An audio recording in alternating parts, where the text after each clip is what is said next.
We see a classic elegant pocket watch on a chain with a minimalist design. The guest's husband inherited this Patek Philippe watch as an heirloom. That would have been probably in the 1950s, maybe. My husband has had it for about 20, 25 years. This pocket watch was made in the 1930s by the Patek Philippe Company, a Swiss family-owned luxury watch and clock manufacturer. We can see the pristine enamels designed around the watch. The watch and its chain are made with platinum, known for its durability and lustrous finish. Unlike many from the same period, this watch has 3 signatures providing provenance. The movement is signed with a second signature and the dial is signed. Small second subdial at the 6 o'clock position can be seen marked with its own set of numbers and fine detailing, along with vintage-looking traditional spade hands with bold markers for clear readability. Looking closely at the chain, we see missing pieces of diamond, which affects its value. Reflecting on its timeless elegance and good condition, this Patek Philippe pocket watch would fetch Between $5,500 and $6,500 for the watch alone. Wow. at auction. This classic chain, enhancing the overall vintage appeal of the pocket watch, could sell for The chain alone probably would bring $1,000 to $1,200, and it would Wow. increase as you put the diamonds back in. This jewelry set is a family heirloom passed down for generations. This jewelry, the pins and the hairpins came from my mother, and she received them from my grandfather, her father-in-law, when I was born. With a photograph of the guest's grandmother wearing the jewelry.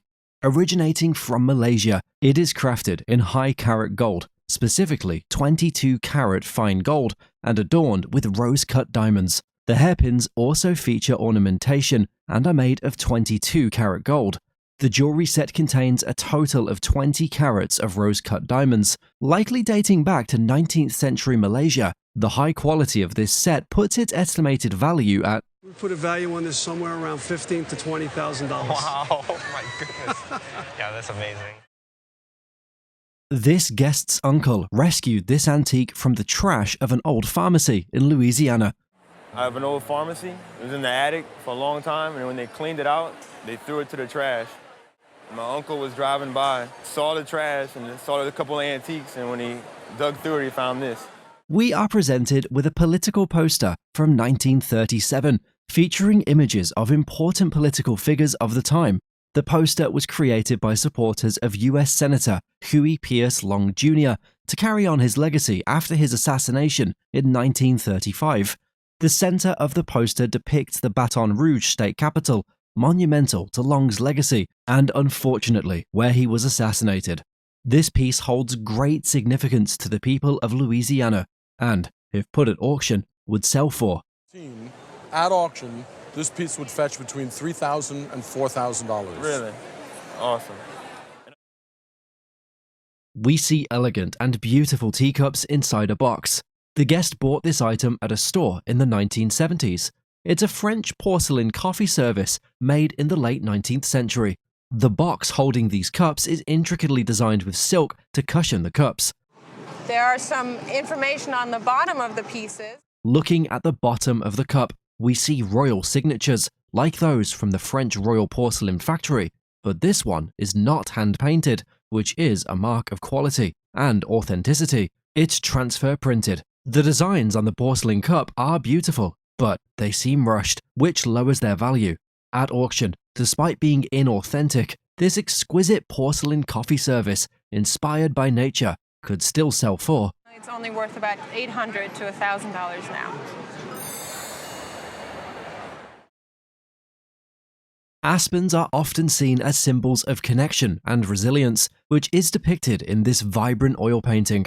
It used to belong to the guest's mother before it was passed down to her.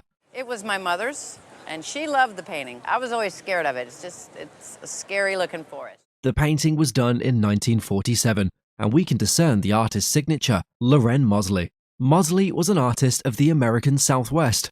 In 1938, Loren Mosley became one of the founders of the University of Texas Fine Art Department. Furthermore, the painting's medium is oil on canvas board and is titled Aspens on the back. Just as the title suggests, the painting depicts colorful aspen trees and is perfectly preserved. At auction, this work of art by Mosley in its current condition would be worth. To sell at auction anywhere between 30 and 50,000. No. Really? The guest was 12 years old when he attended his first Jimi Hendrix concert. I was 12 years old. It was in 1970 in Stockholm, Sweden. I was staying at my friend's house who was 13, and his older brother said, "Would you like to go see Jimi Hendrix?" And has a remarkable collection to show for it. The collection includes an original guitar pick given to the guest by the Rock and Roll Hall of Fame guitarist Jimi Hendrix, a pouch bought after the concert, a broken drumstick from English drummer Mitch Mitchell, and a photograph acquired through an acquaintance. And he asked me if I had any pictures of the show. And I explained to him I didn't, but I'd always been looking for a picture of a 12-year-old and a 13-year-old looking up at Jimi Hendrix. The provenance and story behind this collection add immense value. All items are framed and in mint condition, which an auction value estimated at. I think putting it all together with the combination of your provenance and your story turns this more into a $3,000 to $5,000 item at auction. Today, we are presented with a meticulously crafted Burwood bowl that resonates with centuries of tradition. The guest inherited this piece from his mother-in-law. On the bottom of the bowl is a label indicating it was carved from a butternut tree. This item dates back to the 1830s and was made by Native Americans. Adorning either side of this bowl are two bumps known as effigies. Because it doesn't split, and so it makes it very adaptable for scooping out and shaping. Embodying the traditional craftsmanship of Native Americans, this piece would easily command a significant value. So that makes it unusually large for this kind of a piece. The guest also showcased a mush paddle and spoon. These two items, if auctioned, would fetch a considerable value. The value might have been around $15,000 10 years ago, but in today's market, it's probably worth, at auction, between $40,000 and $60,000. Whoa! Exhibited here is a magnificent powder horn of great beauty. Our guest and her husband inherited this exquisite piece as a legacy from her grandfather-in-law. The origins of this beautifully carved horn can be traced back to the 18th century. Carved onto this remarkable piece are ornate details, which demonstrate the craftsman's excellent skill and attention to detail. A carefully engraved phrase on the surface offers a glimpse into the history of this piece. It says right here, Captain Nathaniel Comstock, his horn, powder with my brother Ball, hero-like doth conquer all. In addition to the saying, the surface also boasts fascinating depictions. Is this mermaid right here. You can see her tail, and she's got a heart right here.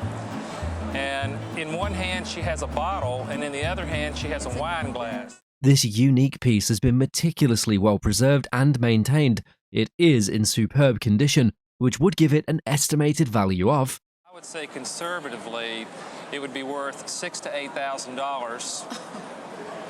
That's quite overwhelming. This guest inherited this baseball from her mother. My mother was a private duty nurse at Emory University Hospital in 1961, and she was Ty Cobb's private duty nurse. Who was the private duty nurse to the famous American baseball player Tyrus Raymond Cobb. Cobb, a legendary player, spent most of his 22-season career with the Detroit Tigers, where he achieved numerous records and accolades that remain unmatched today. During the last month of his life, he signed this baseball for the guest's mother. The ball bears Cobb's distinctive green signature, a predominant feature of his autographs. The writing is in green. Normally it's in blue or black ink, occasionally red, but Ty Cobb's sign predominantly in green. Unusually, the ball was signed twice by the icon and dated July 9th, 1961. Preserved and presented in excellent condition, this signed baseball is valued at, I would place an auction estimate of $15,000 to $20,000. Oh my. I thought, no way. This guest acquired this piece from his uncle. When they get ready to leave, my uncle comes out with this belt and says it's Elvis's belt that Elvis gave to him at the Hilton Hotel years ago. Who was a bartender at the Las Vegas Hilton Hotel. This beautiful belt piece belonged to the American singer and actor Elvis Aaron Presley, popularly known as the King of Rock and Roll. He is regarded as one of the most significant cultural figures of the 20th century and lived at the Hilton Hotel for 8 years. During this time, he presented this costume piece to the guest's uncle. The belt is made of bullion wire thread set with rhinestones and features fringes. Preserved excellently with very good provenance, this piece will sell at auction for. I'm going to say at auction it would be $3,000 to $4,000. That's nothing wrong with that. Nothing wrong with that. This guest inherited this piece from her mother after her passing. My mom passed 8 years ago. I was helping my dad go through things in the house. I came across that and I asked my dad about it, and he said that was something that was my mom's. It's from her side of the family. This wallet is a typical example of early American needlework, accompanied by a couple of letters dating back to the 18th century. It was likely a man's purse, produced by a girl in school as an essential part of her education. The purse is made from wool, with all its colors derived from natural sources. While similar items are usually damaged by moths, this purse has been preserved in very good condition. Coupled with its glorious design, it would sell for. Well, I think probably it's worth in the area between $3,000 and $5,000. This guest's father-in-law was a photographer who traded his services for these pieces. And my father-in-law photographed some work for Claire Falkenstein, who's this artist, and took these pieces in trade for the work he did for her. This jewelry set is from the American sculptor and jewelry designer Claire Falkenstein. She was one of the most experimental and productive artists of the 20th century, renowned for her often large-scale abstract public sculptures. Unusual for the artist, we are presented with jewelry made from non-precious metals that showcase her modernist essence. She didn't use precious metals. What we have here, we have some brass wire, and it looks like a gentleman. Both pieces date back to 1960, during the prime of her work. Simple, yet sophisticated, these pieces hold great value in their representation and would sell for. Fairly nice auction value. He said between $3,000 and $5,000 for the two pieces. Oh my goodness. This piece represents the craftsmanship of a talented generation of ironworkers.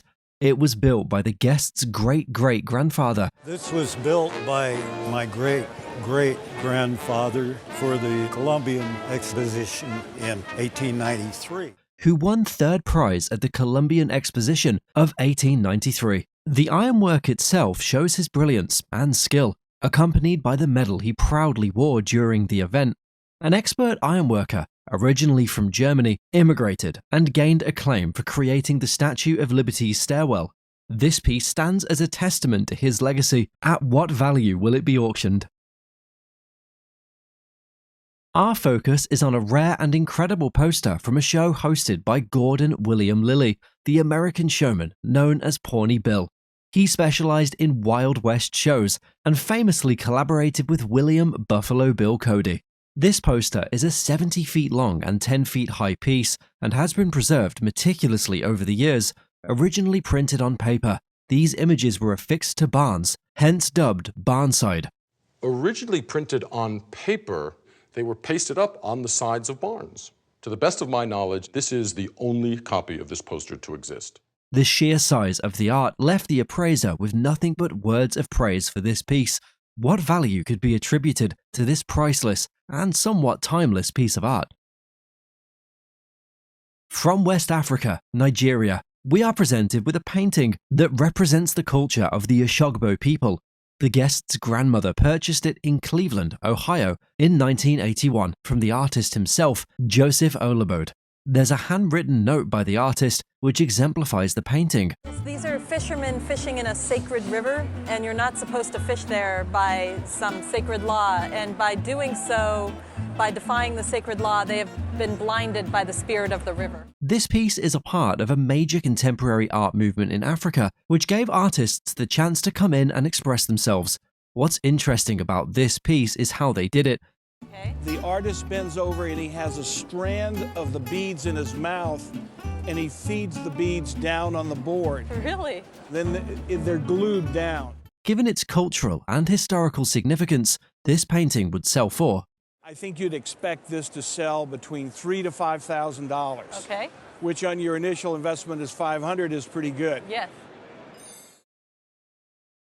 The guest presented a chest that was crafted by his great-grandfather in 1894. This piece is a tool chest and a cherished family heirloom, which he kept all his tools in for safekeeping. That's a picture of him, and he's holding a gun that he carved gun stocks as well. It features beautiful inlay that remains tight despite the years of use, which shows the artistry of its maker. You also see an embellishment here, which is Odd's Fellow emblem, and it's fraternal, so he was a member of that society. Also, on the chest is an engraving of the maker and a drawer which holds hand tools and have the maker's signature on it. All these features add to its provenance and at auction would fetch. And I would insure this in the neighborhood of $3,000 as a family piece. Unfold a piece of history. This tiny map from 1846 packs a big punch. Made on special paper, these 19th century folding maps were as useful as they were delicate. Is if you fold these and unfold these a lot of times, they're going to tear. So the survival rate on these is quite low. This beauty by S. Augustus Mitchell shows the Western US before the Oregon Treaty. This map captures a turning point in American history. This was the year that the Oregon Treaty was signed between the United States and Great Britain to determine the boundary between American holdings and British holdings. It even hints at the upcoming Mexican War with a massive Texas. Rare and fascinating, this map is a collector's dream. In amazing condition, it boasts vibrant original colors. Folds are common, but this one is in great shape. A family heirloom. This map belonged to an Oregon lover. At auction, it could fetch easily. This generally sells for about $12,500. Wow. Easier to learn than any other string instrument. This ukulele is a cherished piece for any beginner guitarist. It is a Martin Style 2 from the mid to late 1920s, made by the renowned Martin Company. This piece was their second highest model that was made of mahogany. It has celluloid binding around the edges, which is the same as the buttons of the tuners. This ukulele is quite exceptional, and despite the years of use, it's still in good condition. Given the reputation of its maker and its historical significance, it would auction for. Probably has a retail value in a specialty shop of around $1,500. Oh my gosh, really? This exquisite English marquetry table, an heirloom dating back to around the mid-1800s, boasts a fascinating blend of British heritage and Indian craftsmanship. It's been in my family since about 1958. My father actually bought it in England at auction. The table's decorative top showcase intricate inlays of butterflies and dragonflies, bordered by a stunning array of woods, including maple, rosewood, ebony, mahogany, and satinwood. The marquetry, likely machine-made, adds a whimsical touch that suggests a dating as late as the 1880s. This versatile tilt-top table could serve various purposes, from a breakfast or dining table to a games table or a centerpiece. Well preserved and in good condition, this piece would auction for today's auction market, I would probably estimate it somewhere in the $7,000 to $9,000 range. Great, wonderful. That's great news. Hidden treasure. This elegant cabinet has a surprising past. Originally owned by the French consulate in Boston, they couldn't take it during World War II. Luckily, the guest's mother found this gem at a consignment shop, crafted by renowned Parisian furniture maker Paul Sormany in 1890. The Sormany name and address are signed right on the piece. You'll notice that there are these wonderful bronze panels around the whole piece, and that the back looks very similar to the front. This isn't just any cabinet, it's a vitrine du milieu, designed to showcase treasures. It features bronze galleries on top and bottom. Inspired by Louis XVI style, it boasts classic details like straight legs and leafy accents. This vitrine at auction could fetch $12,000 to $18,000. Wow. The guest wants to insure it, and its insurance value is closer to Of an insurance value, say in the $25,000 range. I think we should. Yeah.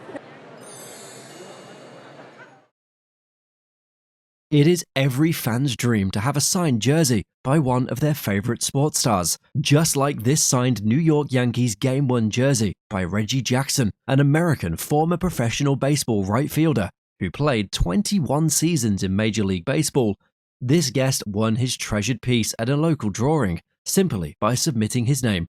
The jersey features all the authentic details expected, including the Jackson label, his iconic number 44, and notable wear that proves it was worn in an actual game. The good news is that all of the labels and all of the stitching are spot on for what it should be. All right. The Wilson tag confirms the size, and the inscription, 80, set 1, precisely dates it to 1980.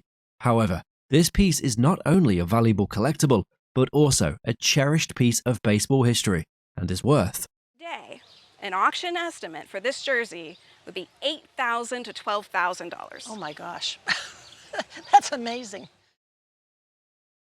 The guest's friend gave him this carved surfboard as a gift. The friend, a female surfer, acquired it herself in mid-20th century California.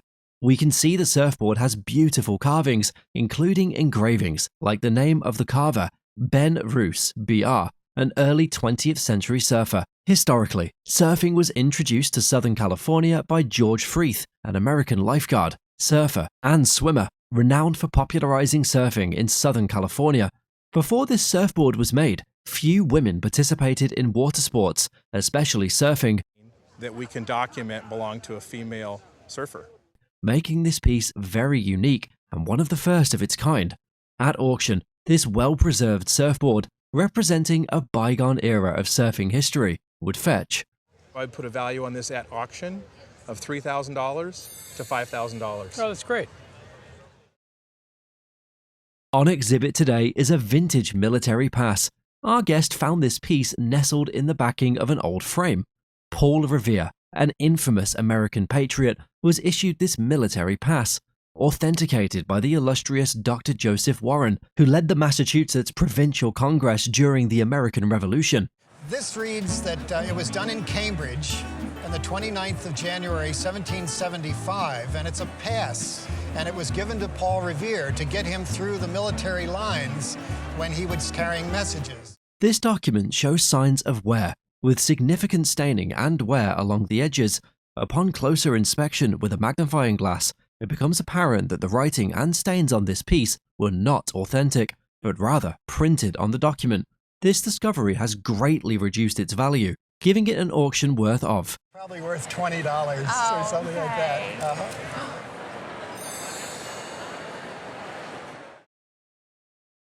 Saved from being mere trash or cannon fodder by this guest, this 1960s baseball has a story surrounding it. This is what people played baseball with 150 years ago. Isn't that wild? It is. Called a lemon peel baseball because of the way it was stitched up, it's made of leather which over time has shrunk and is characteristic of leather materials. The fact that the ball has shrunk suggests it would have been bigger during the time it was used. A very twined ball. There's a probability that wool was used in making it. It's actually quite wonderful that the ball is still in top condition, considering how old it is. This is a very heavy twine and probably got some wool in there. This is in very decent condition considering how old it is. It's very supple still. The uniqueness of this ball is that they hardly come up often at auctions, which solidifies its rarity and makes it valued at Probably about $1,000 to $1,500. Wow, really? That much? Brought in originally by these guests in its original box, this toy is a Japanese pre-World War II work, although Japanese pre-war toys are usually known for their thinness. The pre-war toys tended to be all tin and a little more naive in quality. What raises their quality are the marvelous lithographs done on them, and, in the example of this piece, the automotive motif on its side also adds considerable value to it. Another outstanding quality of this toy is its original box that came with it, which oftentimes triples the value of the toy. There's a little action set on the toy too, with a rotating amusement park ride that increases the collectability of this toy. That's another factor in adding the value of this toy, because people collect amusement park rides. At auction today, this wonderfully made pre-war Japanese toy, with its original box adding to its value, would be worth. Probably bring as much as $2,000, maybe a little more. It's an absolutely wonderful find you have here. Mouseman oak carvings, timeless and grand, crafted with care by a master's hand. At a recent Yorkshire Roadshow, our participants showed special items inherited from their grandmother, Florrie Harrison. She had received them in 1933. These pieces were crafted by George Wheatman, a friend of the participant's father and an apprentice of Robert Thompson. Thompson was known as the Mouseman for his mouse signature on furniture. The items included a horseshoe ashtray and detailed carved owls. The owls, unlike the typical Mouseman style, were lifelike and intricate. Wheatman was remembered as a kind man. The price of the ashtray delighted the owner. It highlighted the exceptional craftsmanship of the items. It also emphasized their personal history while examining the condition of the items.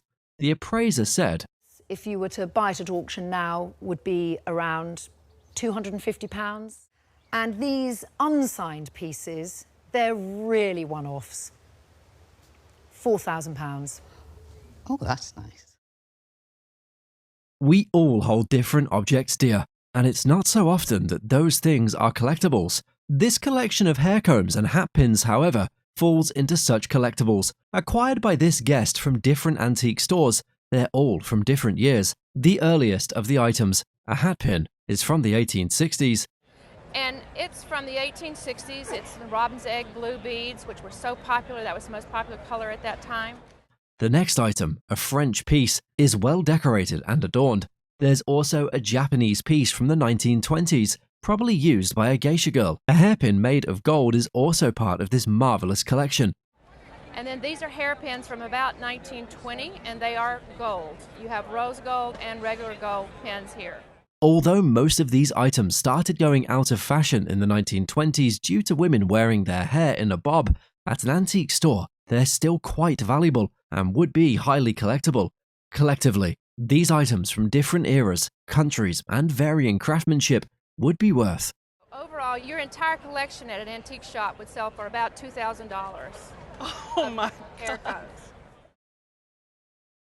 He spotted LCT on the item at a thrift store and bought it for 99 cents. It is Tiffany pottery, with the LCT mark for Louis Comfort Tiffany, partially covered by glaze. The bottom also reads LC Tiffany Favril, along with a number, making it a beautiful little piece. Favril, from Old English, fabrile, underscores the handmade quality of these pieces. Favril glass achieves unique iridescence by blending metallic oxides into molten glass. This vase embodies Art Nouveau with flowing lines, organic shapes, and iridescent colors. Tiffany's vases from this period are now rare treasures for collectors and museums, a shimmering gem of artistic history. The appraiser valued the item. Is $5,000 to $7,000. Really? Really. Thank you.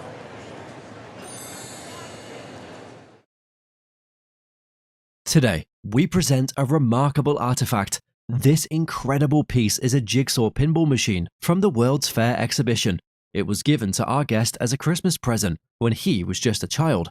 Interestingly, the reward for playing the game is a stunning image that emerges. The image shows a beautiful bird's-eye view of the Chicago World's Fairgrounds. Removing a special slide causes the image to vanish, and you must play a game to reassemble the image in a random order.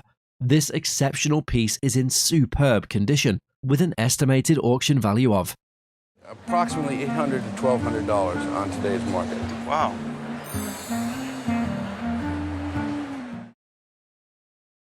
Here is a Tiffany & Co. pocket watch presented by this guest.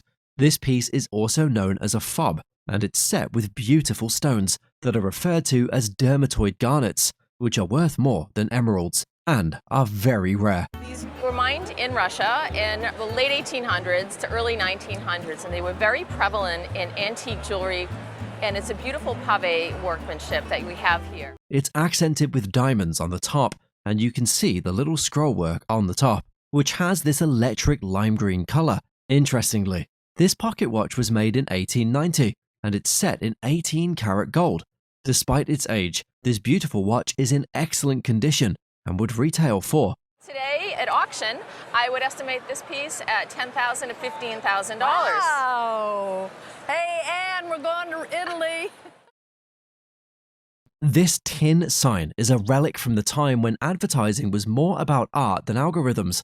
The guest discovered this piece in an old ramshackle house a few years ago. And for some reason, it appealed to me. I just went in to see what might be sitting there. Moreover, this sign is one of the earliest and rarest Coca-Cola signs ever produced. It is a pressed tin and lithographed sign. Visible on the piece are bullet holes and stab marks. Among collectors, this old tin sign is highly collectible. Despite the damage, its value is hardly affected and is estimated to be worth. I would not be afraid to give you an auction estimate of $5,000 to $7,000. Oh my goodness. This Rockerwood pottery vase from Cincinnati, Ohio belonged to her history-loving grandfather in Salt Lake City. The 1901 Rockwood Big Bow vase, designed by Grace Young, is a notable piece of American art pottery. The vase bears the Rockwood mark, with 1 for 1901, and the inspiration for Big Bow Kiowa. The vase features the artist's signature and is marked with an X. As a second, due to the minor flaws, Rockwood Pottery in Cincinnati, renowned for quality ceramics in the arts and crafts movement, crafted from select clay with optimal properties. Renowned glazes enrich the vase's elegant form and intricate Big Bow motif with vibrant colors. With careful scrutiny and admiration, the appraiser valued the item would be between $6,000 and $9,000. Oh, my goodness. $6,000 to $9,000. Oh. We see a wooden head cover with engravings. The guests are mother and daughter.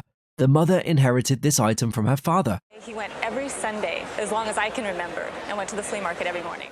This is an Eskimo hunting helmet used by the Inuit people around the Aleutian Islands for hunting expeditions. We can see animal engravings on the helmet, which have spiritual meanings for them. They believe these engravings protected them from the sea mammals they hunted.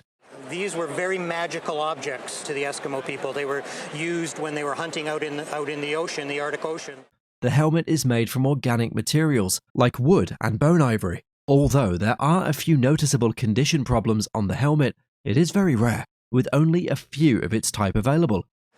There are in fact less than 25 of these known to exist in the world today. At auction, this remarkable helmet, which showcases the craftsmanship of indigenous people, would fetch. I would anticipate the retail value is in the neighborhood of $65,000 to $75,000. Well, that's wonderful. From the great thinking of innovation came the invention of the shopping cart. The cart was invented by an American businessman named Sylvan Goldman to ease stress for shoppers so they wouldn't have to make multiple trips for items. There's a label on the front of this cart, and on the label is written the name of the company that produced it. The name of the company is Folding Co., based in Oklahoma, the city Goldman is from. This item is not very valuable, and as such would just be worth. It's not a real valuable piece. It's probably worth a few $100s. After spending like 30 years in the grocery business, it's kind of unique to have one. For over half a century, this unique piece of Victorian Wedgwood Maholika, crafted in 1862, has been a treasured family heirloom. This piece is an exquisite example of Wedgwood's artistry during the Victorian era. Unlike typical pastries, this dish is complete with intricate details and mimics the appearance of what looks like delicate pastry crusts. During the 19th century, Wedgwood and other Victorian potters embraced the creation of such whimsical dishes, blending the charm of traditional game pie with the allure of Maholika pottery. While the Victorians often preferred the look of pastries, they indigenously designed these dishes to capture that aesthetic without actual pastries. Nevertheless, how much do you think this Victorian Wedgwood Maholika would auction for? This very young guest brought in 2 books given to her by her aunt. The books are quite special, as they're first edition prequel and sequel of the book Little Woman, written by Louisa May Alcott. Louisa May Alcott was an American novelist, short story writer, and poet. The prequel was first published in Boston in 1868. And it was so popular and sold so many copies that she wrote a sequel, Part the Second. While the first edition sequel was produced in 1869, there's also a frontispiece set in the book to prevent the print from offsetting the title page. Both books are in their original cloth binding, used when they were published. There's some wear to the book, but many copies that I've seen have got handling wear, fading of the purple on the spine and covers. At auction today, the first edition prequel and sequel, both of which are prized works of literature, would be worth. I would put at $3,000 to $5,000. And thank you very much for coming in. It can quite literally be said that today's guests brought the music to the party with this piece. This piece is a Regina Corona automatic disc changer, which is a frontrunner to later jukeboxes and modern-day CD changers. The disc changer was manufactured by the Regina Music Company in New Jersey, circa 1905. Still consisting of its original Regina Corona glass front and finish, this disc changer has truly withstood the test of time. There's a lever at the back of the disc changer that's used to run the tune sheet. And the bottom one is what elevates the changer, which is what's so innovative. This particular disc changer is a Style 34 that has a coin mechanism, as opposed to the Style 33, which has a home model version, still bearing all its original components and finish, and based on the fact that it's a great model. In today's market, this would be worth. I think on today's market, I think a collector would be very happy to pay you about $15,000 for it. Well, thank you. We see a glass vase with a colourful swirling wave-like pattern. The guest brought this beautiful piece at an auction. It's a Lotz Tiziana glass made in the early 20th century by Johann Lotz Wittwer, a famous Bohemian glass art company. The vase is made of glass adorned with fluid organic form, with a rich iridescent finish from mint green feathering to cranberry silver color. Despite its age, the vase is still in excellent condition, making this Tiziana vase, with its great craftsmanship and innovative design, worth.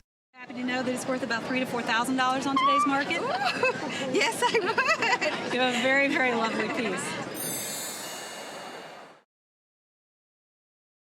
Passed down to this guest by her mother-in-law, this piece is called a Cinnabar lacquer box. Well, from an earlier period of time, wonderful gifts were also presented in very attractive containers. Okay. Upon a closer look, you can see small figures that are accompanied by very placid animals. Also, it depicts a spotted deer, which is a very auspicious animal in Chinese mythology. There are also pairs of cranes, which are known for longevity. Further up the landscape are other deer and immortal figures known as heavenly beings. And we see that there is this beautiful kind of landscape that takes place with this pavilion and distant mountains, and it's meant to be an idealized vision of the perfect world. Additionally, there are blossoming flowers around the edge, which incorporate peony and lotus, which are all happy signs. Together, these figures showcase the harmony of nature and man, and a perfect example of Chinese cultural heritage, and, at auction, would sell for. I think conservative estimate would be in the range of $40,000 to $60,000 at auction. $40,000? Oh.